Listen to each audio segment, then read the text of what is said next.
আসসালামু আলাইকুম এভরিওয়ান। আমাদের আজকের topic linear differential equation with constant coefficient. এখানে একটা লিনিয়ার ডিফারেনশিয়াল ইকুয়েশন দেওয়া আছে, চলো সেটা সলভ করা যাক। D cube y by d x cube minus 13 dy by dx minus 12y is equal to 0।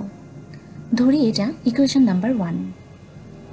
ইকুয়েশনের দিকে লক্ষ্য করলে সর্বোচ্চ derivative d cube y by d x cube.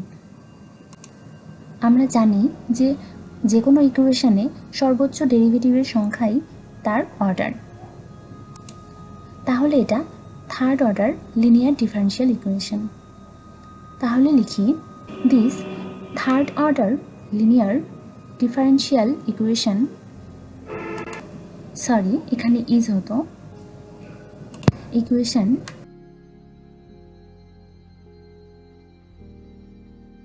with constant coefficient.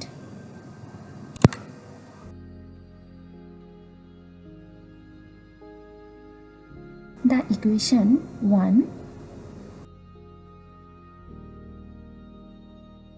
can be written as coefficient spelling একটু ভুল হয়েছিল, এখানে একটা ই হতো, তাহলে ইকুয়েশনটা লেখা যায় d cube minus 13d minus 12 into y is equal to 0, যেখানে ডি প্রতিটি ডেরিভেটিভের সংখ্যা নির্দেশ করেছে। তাহলে সাইড নোটে লিখি d is equal to d by d x. তাহলে এবার আমরা এটার অক্সিলারি ইকুয়েশন লিখব। তাহলে লিখি this auxiliary equation is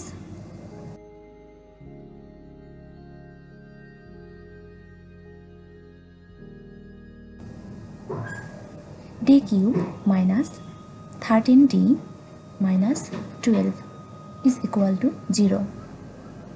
d cube plus এখানে ডি এর যে মানের জন্য ভ্যালু 0 হয় সেটা শুরুতেই আমরা +1 বা -1 বসিয়ে দেখলে -1 বসালে ভ্যালু 0 আসে। তাহলে ডি প্লাস 1 উৎপাদক ধরে নিই। তাহলে ডি প্লাস 1 একে ডি স্কোয়ার দ্বারা গুণ করলে আসে D cube plus D square. D plus 1কে মাইনাস ডি দ্বারা গুণ, তাহলে minus D square minus D. আবার ডি প্লাস 1কে মাইনাস 12 দ্বারা গুণ, তাহলে আসে minus 12d minus 12 is equal to 0। এখানেও ইজ ইকুয়াল টু 0। এবার ডি প্লাস 1 কমন নিলে আসে D plus 1 into D square minus D minus 12 is equal to 0। D square minus D minus 12কে উৎপাদকে বিশ্লেষণ করব। ডি প্লাস 1 দেন এটার উৎপাদকে বিশ্লেষণ করলে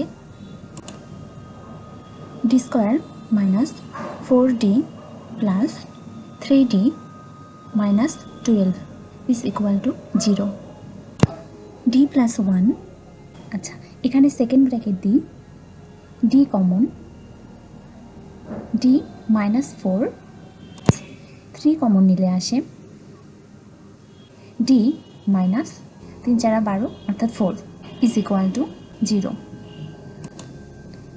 তাহলে পরবর্তী লাইন আসে D plus 1, D minus 4 common নিলে এখানে আসে D minus 4 into D plus 3 is equal to 0। তাহলে ডি এর ভ্যালুগুলো আমরা পাই -1 4 -3। এবার আমরা সিএফ নির্ণয় করব। ডি এর ভ্যালুর উপর সিএফ নির্ণয়ের কেস নির্ভর করে। এখানে ডি এর ভ্যালু রিয়েল অ্যান্ড রুট। তাহলে লিখি the complete solution is y is equal to c1 e to the power minus x, d1 এর ভ্যালু -1 ছিল, plus c2 e to the power 4x, d2 এর value 4 ছিল, plus c3 into e to the power -3x। Side নোটে শর্তটা লিখে দিই। Using case 1 because all roots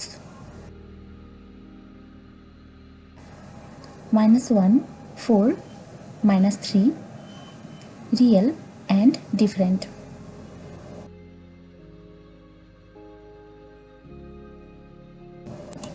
and case 1 এর ফর্মুলাটা ছিল y is equal to c1 e to the power m1x plus c2 e to the power m2x, যা ভ্যালুর উপর চলতে থাকবে। এটাই আমাদের অ্যান্সার।